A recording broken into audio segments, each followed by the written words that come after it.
Assalamualaikum warahmatullahi wabarakatuh. Halo teman-teman semua, apa kabar? Semoga kalian dalam keadaan baik saja ya. Pada video kali ini, kita akan membahas soal penilaian tengah semester ya, untuk materi sistem reproduksi manusia IPA kelas 9. Jadi, dukung terus channel ini, jangan lupa like, subscribe, dan bagikan kepada teman-teman kalian.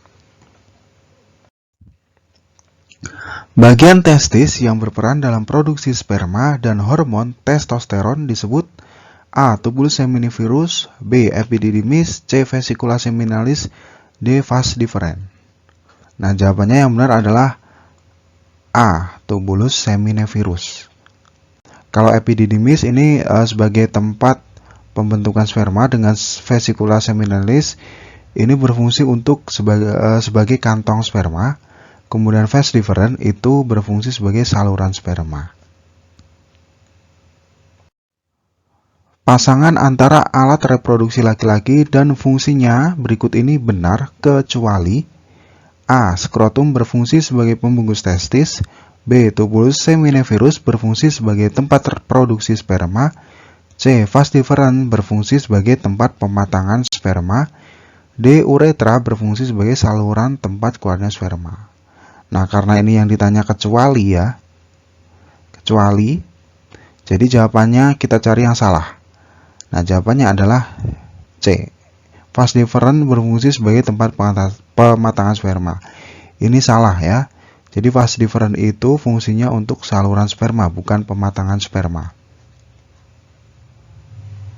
Pernyataan yang benar terkait dengan jumlah kromosom, spermatogonium, dan spermatozoa adalah titik-titik.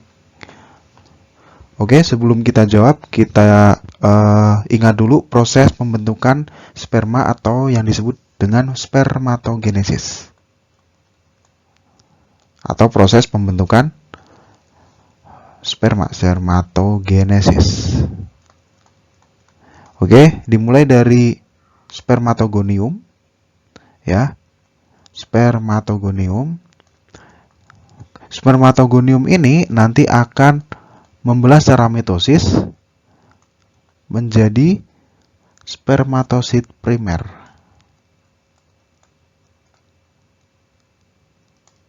Nah, nanti spermatosit primer ini akan membelah menjadi spermatosit sekunder. Nah, proses pembelahannya ini, proses pembelahan selnya ini secara meiosis ya. Nah, karena pembelahannya secara meiosis, berarti spermatosit sekunder ini bersifat haploid atau kromosomnya itu tidak berpasangan. Kemudian spermatosit sekunder ini akan membelah lagi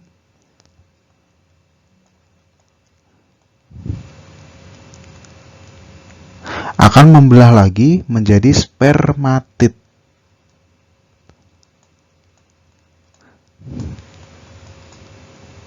Ya, pembelahannya secara meiosis juga. Jadi ini meiosis tahap 2, meiosis kedua. Kalau ini tadi meiosis pertama.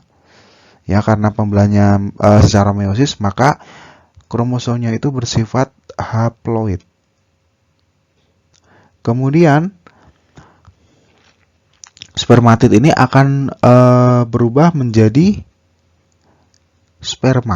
spermatozoa ya. Nah, spermatozoa ini sudah punya ekor. Nah, ini adalah spermatozoa atau sperma.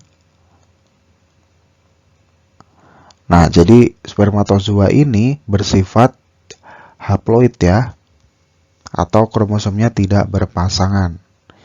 Jadi yang bersifat diploid adalah spermatogonium sama spermatosit primer. Ini bersifat diploid atau kromosomnya berpasangan 2N.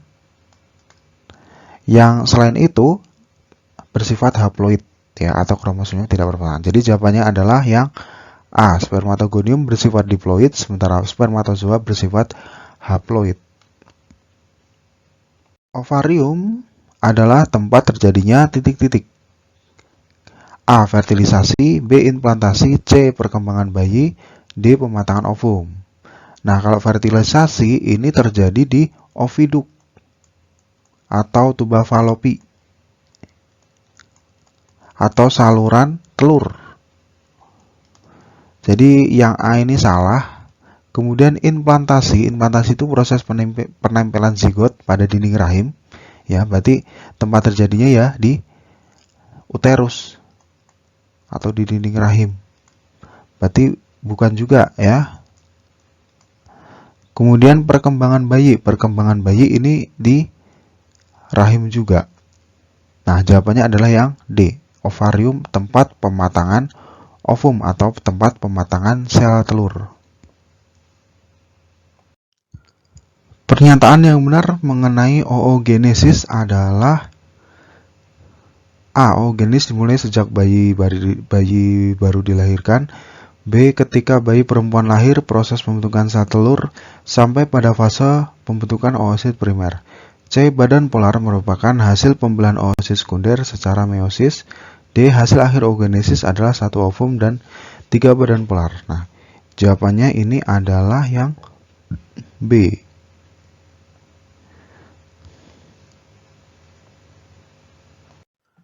Pada tahap oogenesis pada bayi perempuan yang baru lahir telah sampai pada fase A. Oogonium, B. Oosit primer, C. Oosit sekunder, D. ootit. Nah, ini yang benar adalah B. Oosit primer. Hormon yang memicu berkembangnya folikel dan penebalan dinding rahim secara berturut-turut adalah A. FSH dan progesteron, B. LH dan FSH, C. LH dan estrogen, D. Estrogen dan progesteron. Nah, ini jawabannya adalah A. FSH dan progesteron. Kalau LH ini memicu memicu ovulasi LH ya. Kalau estrogen ini berfungsi untuk mempengaruhi tanda-tanda kelamin sekunder pada wanita. Pada siklus menstruasi, apabila fertilisasi tidak terjadi, maka akan terjadi peristiwa berikut kecuali, nah kecuali berarti yang bukan ya. A. Kehamilan, B. Estrogen dan progesteron menurun, C. Dinding rahim dan luruh, C. Menstruasi. Nah, karena yang ditanya kecuali, berarti kita cari yang salah. Jadi jawabannya adalah A. Ya. Jadi kalau tidak apabila fertilisasi tidak terjadi, itu akan mengalami estrogen progesteron menurun, dinding rahimnya luruh, kemudian terjadi menstruasi. Ya, kalau terjadi fertilisasi atau pertemuan antara sperma dan ovum, maka akan terjadi kehamilan. Terdapat ciri-ciri penyakit sebagai berikut. A. Gejala awal berupa borok pada tempat masuknya bakteri. C. Biasanya menyerang daerah sekitar kelamin. 3. Disebabkan oleh Treponema pallidum. Ciri-ciri penyakit di atas dimiliki oleh orang yang menderita penyakit. Nah, jawabannya adalah sifilis.